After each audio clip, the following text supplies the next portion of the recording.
Emmanuel Macron en passe de réussir son pari politique. Son mouvement La République En Marche est arrivé largement en tête au premier tour des législatives françaises. Le parti présidentiel pourrait donc gagner les 3/4 des sièges à l'Assemblée nationale.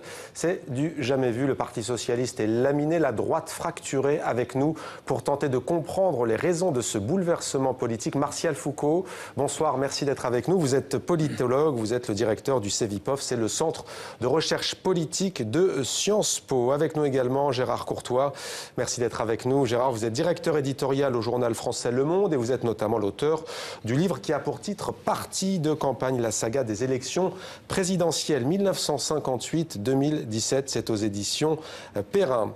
Martial Foucault, en quoi assiste-t-on, selon vous, à un renouvellement sans précédent en France ?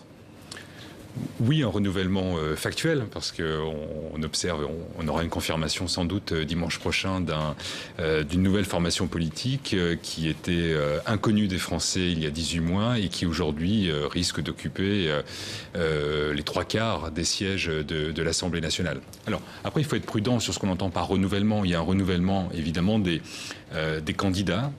Des visages, hein. Des visages, peut-être, dit-on, de primo-députés dimanche prochain au soir. Oui, certainement. Effectivement, ce sont aussi des personnes qui n'avaient pas forcément de mandats locaux. Ouais. En revanche, je crois qu'il faut être très prudent sur cette idée de régénération politique. Certes, ces candidats ont, comme vous l'avez dit, de nouveaux visages, mais n'ont pas forcément un profil sociologique très différent d'autres formations politiques. C'est ce qu'on peut observer.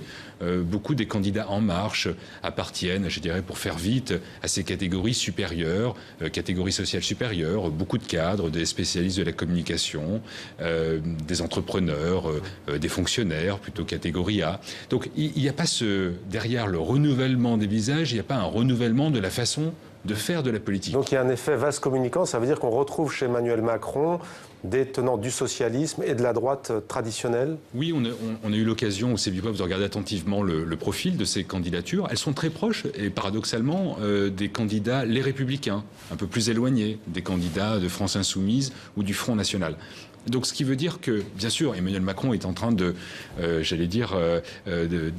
d'installer une nouvelle façon, non pas de faire de la politique, mais une nouvelle façon de présenter le rapport des Français à la politique. Et au fond, c'est le pari qu'il essaye d'entreprendre.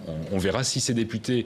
Parce que c'est le revers de la médaille. Est-ce que ces députés qui sont nouveaux ne vont pas être confrontés à un mur des désillusions, ne connaissant pas ce qu'est le travail de parlementaire? Il y a un temps parlementaire dans la fabrique de la loi et qui pourrait peut-être conduire certains d'entre eux à avoir beaucoup de désillusions sur ce qu'ils espéraient faire et ce qu'ils pourront réellement faire. Gérard Courtois, le Parti socialiste français a connu des périodes difficiles dans son histoire, mais là tout de même, il détenait, il n'y a pas si longtemps, donc l'Assemblée nationale, le président de la République, le Sénat également, quasiment toutes les régions de France. Comment a-t-il pu en arriver là ? Il en est arrivé là parce qu'il n'a pas construit l'avenir. On peut le résumer comme ça. Depuis 5 ans, l'exercice du pouvoir a épuisé la capacité du Parti socialiste à se régénérer.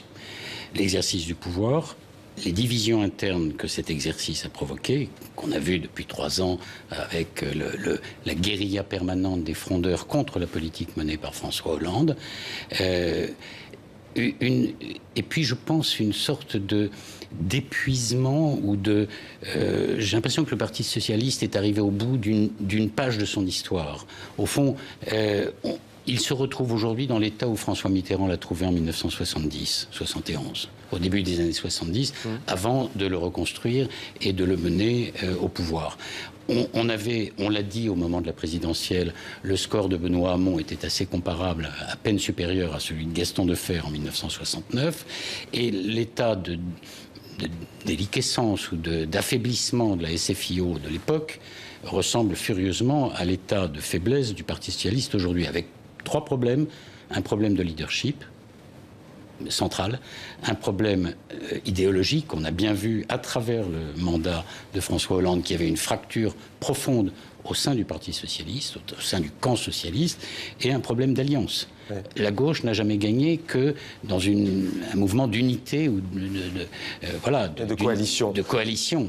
Gérard Courtois, Macron sans opposition, une abstention record, voilà le titre du journal français Le Monde, dont vous êtes l'un des directeurs éditoriaux. Alors vous avez choisi ce qu'on appelle dans le jargon journalistique un camembert, c'est-à-dire un diagramme circulaire, on va le voir, de revoir ces résultats, toujours très officiels, mais non pas à l'aune des suffrages exprimés, mais du pourcentage des inscrits. Et là, forcément, pour Emmanuel Macron, on tombe à 15%, n'en parlons pas pour les autres, mais très franchement, ça, on aurait pu le faire avec le Parti socialiste il y a 5 ans. Oui, on aurait pu le faire, si ce n'est que, déjà, l'abstention était quand même sensiblement moins forte. Elle était déjà très élevée, 43%. Ouais, ça aurait occupé une bonne place du diagramme. Ça aurait déjà occupé une bonne place du diagramme. Et puis, c'était une manière, au fond, de montrer les deux aspects de ce scrutin. Macron sans opposition, effectivement, l'opposition est dynamitée. On ne sait pas si... on est à peu près sûr que le Front National ne pourra pas constituer un groupe parlementaire. Ça peut être le même sort pour la France insoumise. On aura peut-être une trentaine de députés socialistes. Ça veut dire quoi, l'opposition? Elle pourrait être dans la rue? Ça, moi, je ne préjugerai pas de ça. C'est ce qui vient spontanément à l'esprit. Moi, je ne suis pas certain, au vu de la manière dont, par exemple, s'est engagé entre le gouvernement, alors on n'est qu'aux prémices de cette négociation, la négociation sur le droit du travail avec les syndicats, je trouve que la tonalité à ce stade est sensiblement différente de ce qu'elle était il y a un an sur la loi El Khomri. Je pense que Emmanuel Macron et son gouvernement ont compris les erreurs à ne pas faire, le passage en force et la nécessité d'une négociation approfondie. On verra si ça leur permet d'éviter des manifestations. Il y en aura forcément.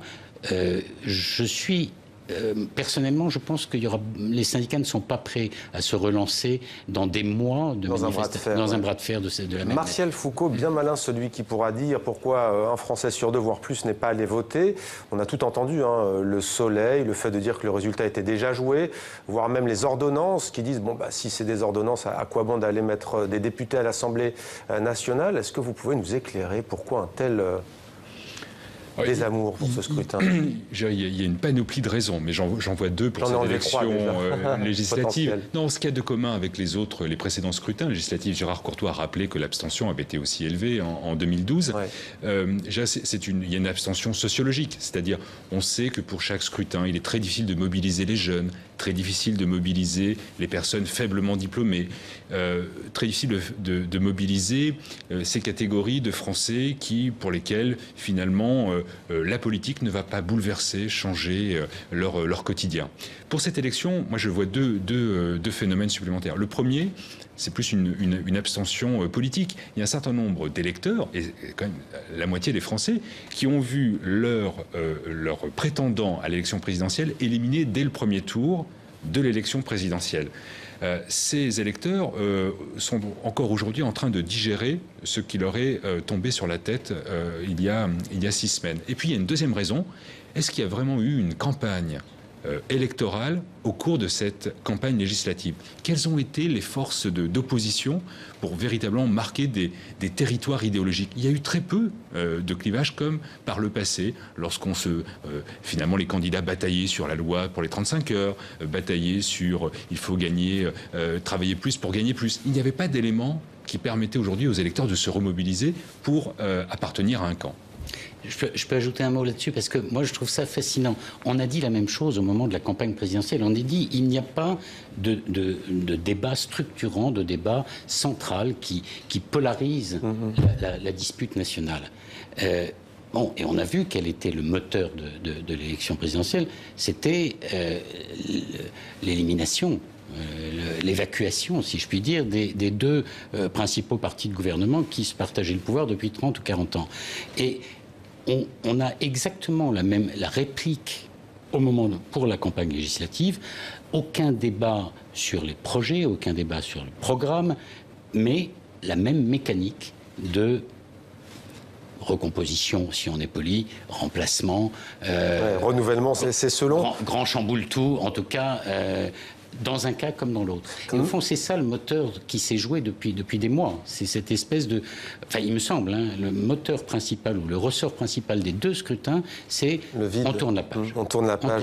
Martial Foucault, vous préparez un ouvrage collectif qui a pour titre « Ville de gauche, ville de droite, trajectoire politique des municipalités françaises ». On a beaucoup parlé d'un vote des campagnes et d'un vote des villes. Cette fois-ci, on a le sentiment qu'il a moins opéré. Est-ce votre sentiment ? Oui, alors il est assez tôt. Il faudra quand même attendre dimanche prochain pour voir si ce qu'on a pu observer à partir du comportement hier des électeurs, où la participation semble marginalement plus forte dans les campagnes plutôt que dans les villes. Je crois qu'il y a un lien très simple à établir. On avait observé pour la présidentielle que la participation avait été là aussi plus forte dans les campagnes, principalement parce que les électeurs des campagnes ou des territoires ruraux sont extrêmement associés aux partis traditionnels, ce qui n'est pas le cas du vote urbain. Les Républicains se maintiennent dans certaines zones rurales, d'ailleurs. Oui, et on voit la force du mouvement En Marche dans les centres-villes. Donc c'est quelque chose qu'il faudra vérifier et qui est en lien avec ce qu'on disait tout à l'heure sur la participation. Ce sont dans les grandes villes où on a des concentrations d'électeurs diplômés avec des positions sociales, des positions culturelles et économiques, et qui finalement explique qu'il y a d'autres formes d'exprimer des préférences politiques que le vote. Peut-être un dernier mot, Gérard Courtois, pour finir. Il y a notamment ce dessin de Plantu avec l'Assemblée nationale et ces visages d'Emmanuel Macron. Comment, dans la semaine, vous allez couvrir cet entre-deux-tours au journal Le Monde ? On sort d'une nuit de travail pour réaliser notamment ce cahier résultat, donc c'est encore un peu prématuré. Non, nous, ce qu'on voudrait essayer d'éclairer, c'est comment ces 400 ou 450 députés qui pour beaucoup n'ont pas d'expérience, en tout cas de l'Assemblée nationale. Certains ont des débuts de parcours politiques, locaux, etc., mais n'ont pas d'expérience de l'Assemblée. Comment se prépare-t-il à être parlementaire? Et comment le gouvernement et le président de la République préparent-ils le dispositif parlementaire? Il va falloir trouver un président de l'Assemblée ou une présidente, un président de ce groupe considérable, des présidents de commission, avec très peu de parlementaires expérimentés. C'est un gros défi. C'est un vrai défi donc pour le parti présidentiel. Merci à tous les deux d'être venus nous éclairer sur ce lendemain de premier tour des législatives en France.